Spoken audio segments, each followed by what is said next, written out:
It's an exciting day here. It's good to be in Charleston with all these young people and what they're doing with local foods.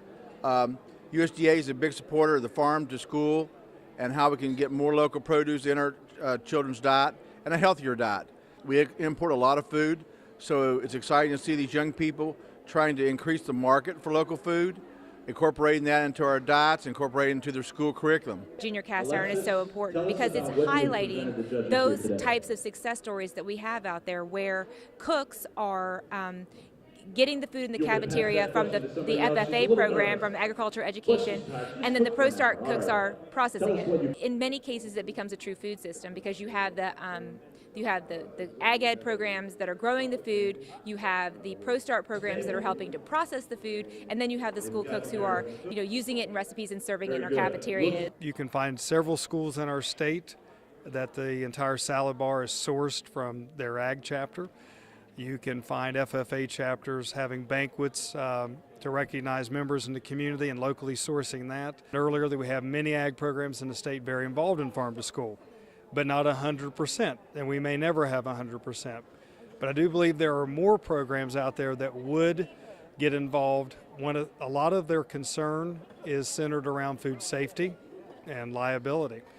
And so I do believe all the partners that work together in the Farm to School Community Development Group are going to have to continue to develop what that looks like and make sure that we can assure the local growers, which are students in ag programs, that they are going to be covered if they go through the proper channels. The other thing that happens is we have a lot of single ag teacher departments and that are already doing everything under the sun. And so we're working with a lot of those counties where they want farm to school to become a bigger part of what they do, and we're trying to encourage them to hire a second ag teacher and that can focus more on the farm to school. A lot of the counties, for example, Wyoming, that is interested in more farm to school, lacks an ag program altogether. What would help us, I think, would be training for our cafeteria staff and really making people understand why it's important to move from our more processed foods that we use in our cafeterias to organic and local sources. I would love for the ProStart program to help in the farm to table movement. My students are more than capable of washing, cutting vegetables for salad bars, for whatever the cafeteria might need the next day. If we know ahead of time, tomorrow we're making spaghetti sauce from scratch. If we have the produce, there's no reason our students can't make that spaghetti sauce.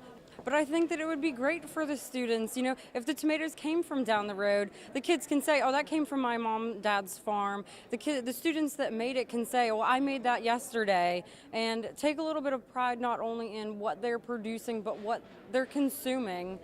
It has been a wonderful success already in our small county, and we are expanding it with more student growers, more people in the community calling and wanting to bring us more fresh produce. This year we branched out into potatoes coming in.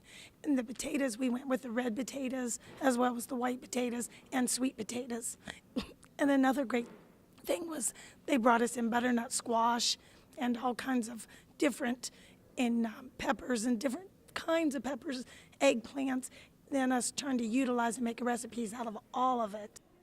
Yeah, it's pretty rewarding as an instructor when the students go into lunch and are like, hey, I prepped that product that's on the salad bar, and they start talking about that with their kids. Even on our salad bars, we will write on there who brought it, and then we prepared it, put their names on there, whether it be Evans cabbage or Hauser's corn, whatever. That makes the students really excited to try it. So, for instance, all this product came from the greenhouse, high tunnel, local farms, and then we value add it by processing it like this for the competition today, and then we're going to use it all on everything in our meal. So pretty much everything that we have here is locally from the state of West Virginia. A little bit's outsourced from Maryland, but we fall in that 50-mile radius of local. We're doing all this in-house. So for instance, we will do the carrots, we'll actually peel them, do the crinkle cuts, and then we'll process them, value add them. We'll label it, date it. We send it off to the FDA, they inspect us, and then we sell the product to the school, to the community, whoever likes to buy it. We get them in these vacs with a vacuum chamber sealing machine. It seals from the inside and the outside, so the shelf life on most of this stuff will last a year in the freezers without getting ice on them. For our farm to school this year, we've actually had product coming in all year long. And we have a student that's still producing romaine lettuce that goes on our salad bars and in our school meals every week. He has a high tunnel, and actually this year he is expanding so that he has 2 high tunnels. So we hope that he produces us double the product. But the main thing about farm to school is that it seems like we do have some farmers, we do have students that's growing us produce, but we don't have enough. We have had the red potatoes, which our cooks roast those. We've had cucumbers, which they slice and put on salad bars. Of course, we've had different types of lettuce. We've had fresh strawberries, which was absolutely great. We would like to see more fruit. We could use watermelon and cantaloupes, but we've not had a farmer to produce that. We've had fresh honey, which we use on our carrots. Well, needless to say, agriculture is an important part of the lifestyle in Preston County, and it's been integrated into our high school for a lot of years. We, as a Pro Start program, utilize local products whenever we can. Our school's VOAG department has an animal processing facility. That's where our sausage came from today. Last year, my students made Salisbury steak patties, 923 of them to be exact, for the school to farm to school lunch in our cafeteria, and they used a lot of other local products, and students all through our school said that that was the best lunch that they had had all year. Currently, we have 8 students that are providing us with produce, and it ranges from anywhere from, they're providing us, like in August, they were providing us cantaloupe and watermelons. In September, October, they were providing us potatoes. So we get a wide variety. And along with that, in the ag department, we currently have a greenhouse and a high tunnel, and we also have an aquaculture lab that they are producing lettuce, tomatoes, cucumbers, broccoli. We don't have a whole lot of farm to school for students that are in our county, so we really have to rest on the availability of product from other agencies, local farmers. So we've had to take that direction, whereas other counties have that ability. So we didn't think that as a barrier. We just keep looking for new opportunities. I would love to see every day have some kind of fresh produce on each of the salad bars or integrated into the menu. Right now we do have just a limited portion of items that are on our salad bars each and every day, but then we have annual events. We have every quarter we have a different farm to school. So if products come available, then I can showcase and offer the availability of those products to the kids that do not see that every day.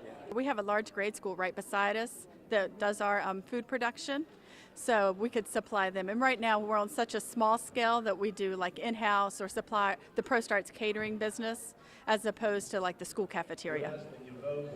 We already do a lot of vegetable production as well. We started off with tomatoes, cherry tomatoes, and those did really well. This year our ag teacher has broccoli, cauliflower, various items, but space. We need more space. You can only plant so many one head producing plants and get so much. So. And currently what is happening is they're bringing them to the school, and then our cooks are prepping it. But what I would like to see in the future is that they come to the technical center, and then the Pro Start kids could prep it for us, and then that would save some time on our end of it. This year I have to cut a couple cooks. So with saying that, I need as much help as I can get from the outside. And right now we send a couple of the Pro Start kids in to our middle school to help with our salad bar because they have their food handlers. So they help us with that, which is wonderful. As far as the greenhouses, I know a watering system for that would be wonderful. Right now they have hoses that they're dragging around trying to water everything, and it's becoming difficult to keep up with that. Right now, our greenhouse runs off a wood stove, so it requires someone to be there on a daily basis in the wintertime to fuel the stove. And though it's, we do have students who are willing to do that, and our teachers are willing to do that, it is an inconvenience that at some point we need to change. We need to find a way to heat our greenhouse without somebody being there on a snow day, on a weekend, to make sure that it's taken care of.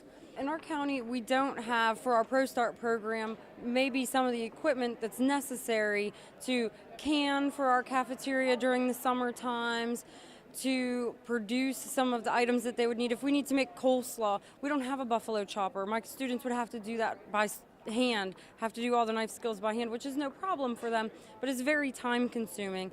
So if we had a more commercial setup in our kitchen, we would be much more able to help them. We do have funds and modernization grants that we apply for, and we did recently receive a $10,000 grant at our school, but $10,000 is going to put in maybe half of a hood ventilation system, which we've never had at our school. The biggest goal for ProStart is we want to start expanding to all the schools in Tucker County, not just providing produce and everything for the cafeteria at the high school, but also providing it for Tucker Valley as well as Davis Thomas. Most of the growing occurs during the summertime.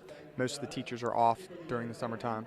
I know that they have suggested myself and Mr. Hauser to go to a 240 schedule. The biggest hurdle there is, again, money to make that happen. The fuel costs a lot of money to run that greenhouse during the winter, so we typically shut it down for that 3 or 4 months.